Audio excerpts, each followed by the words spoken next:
Welcome back to Unfiltered Reality, the channel where we dive deep into the world's most baffling enigmas that keep you questioning reality.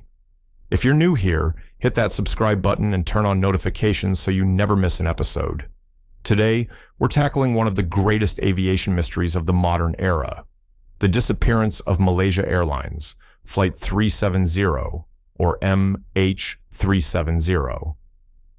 It's been over a decade since that fateful night in 2014, and yet the fate of 239 people remains shrouded in secrecy. Was it a tragic accident, a deliberate act, or something far more sinister? Stick around as we unravel the facts, explore the wildest theories, and examine the latest updates. Let's get into it. It all started on March 8, 2014. Malaysia Airlines Flight 370 was a routine red-eye flight from Kuala Lumpur International Airport to Beijing Capital International Airport. On board were 227 passengers from 14 different countries and 12 crew members, all under the command of Captain Zahari Ahmad Shah, a seasoned pilot with over 18,000 hours of flying experience. The Boeing 777-200ER took off at 12:41 a.m. local time, climbing smoothly into the night sky. For the first 38 minutes, everything seemed normal. The plane communicated with air traffic control, and at 1:19 a.m., the co-pilot, Fariq Abdul Hamid, signed off with the now infamous words, "Good night, Malaysian 370. That was the last routine communication. Just 2 minutes later, the plane's transponder, a device that broadcasts its position and altitude, suddenly went offline. MH370 had vanished from civilian radar screens. Military radar later revealed that the aircraft made a sharp U-turn, heading back over the Malaysian peninsula, then northwest toward the Andaman Sea. It flew for another hour or so before disappearing entirely around 2:22 a.m. No distress signals, no maydays, nothing. The search began almost immediately, focusing on the South China Sea, based on initial assumptions. But as days turned into weeks, it became clear this was no ordinary crash. The international effort was massive. Over 26 countries, including the US, China, and Australia, contributed ships, planes, and satellites. The search area expanded to the Indian Ocean after satellite data from Inmarsat, a British company, pinged the plane's engine 7 times after radar contact was lost. These handshakes suggested MH370 had flown south for up to 7 hours, potentially crashing into the remote southern Indian Ocean. Despite one of the most expensive searches in history, costing over $200 million, only a few pieces of debris have been confirmed as belonging to MH370. The first was a flaperon found on Réunion Island in 2015, over a year later. More fragments washed up on beaches in Madagascar, Mozambique, and South Africa. Oceanographers used drift models to trace them back to a probable crash site, a vast, desolate stretch of ocean west of Australia known as the Seventh Arc. But here's where it gets eerie. No black boxes, no main wreckage, no bodies. The underwater search, led by Australia, covered 120,000 square kilometers using sonar and submersibles, but it was called off in 2017 with nothing to show. A private company, Ocean Infinity, resumed in 2018 on a no-find, no-fee basis, but they too came up empty. As of 2026, the mystery persists, with occasional calls for new searches amid fresh data analysis. With so little evidence, theories have exploded. Let's break down the most compelling ones. First, the official line, mechanical failure or hypoxia.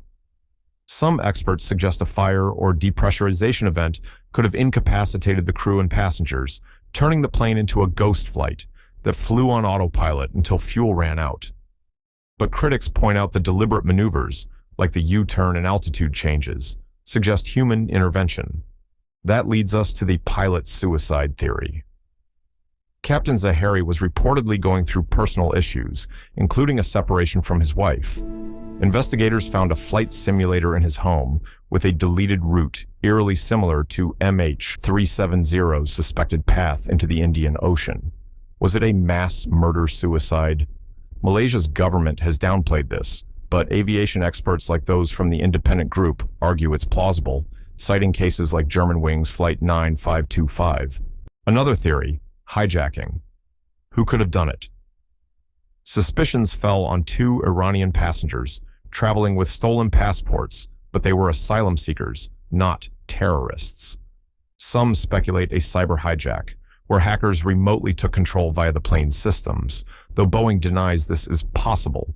Or perhaps passengers with technical expertise, like the 20 Freescale semiconductor employees on board who worked on stealth technology. Could it have been a botched hijacking attempt that led to decompression and hypoxia, rendering everyone unconscious? Then there are the wilder conspiracies. Some claim MH370 was shot down by military forces during a joint exercise in the South China Sea, mistaken for a threat, and covered up to avoid international incident.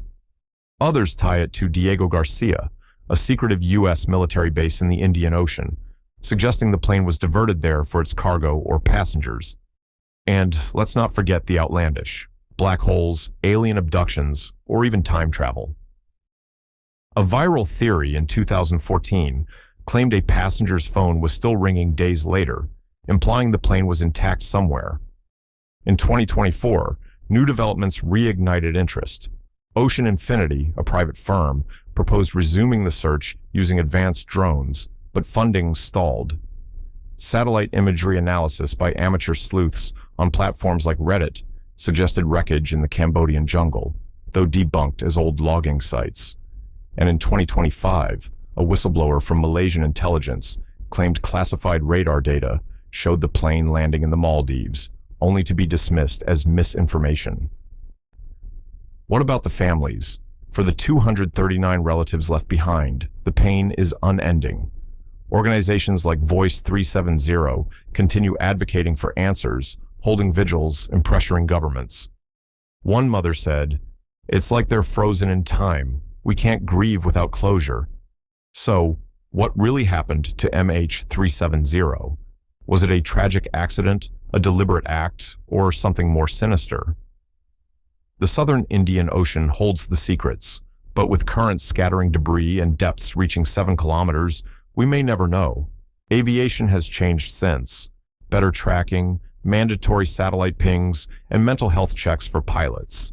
But MH370 reminds us how fragile our grasp on the skies can be. If this story chilled you, like and share it with a friend who loves mysteries. What do you think happened to MH370? Pilot error, conspiracy, or something else? Drop your theories in the comments below. I read everyone. Next week, we explore the Zodiac Killer's cryptic legacy. Until then, stay curious, stay vigilant. Good night.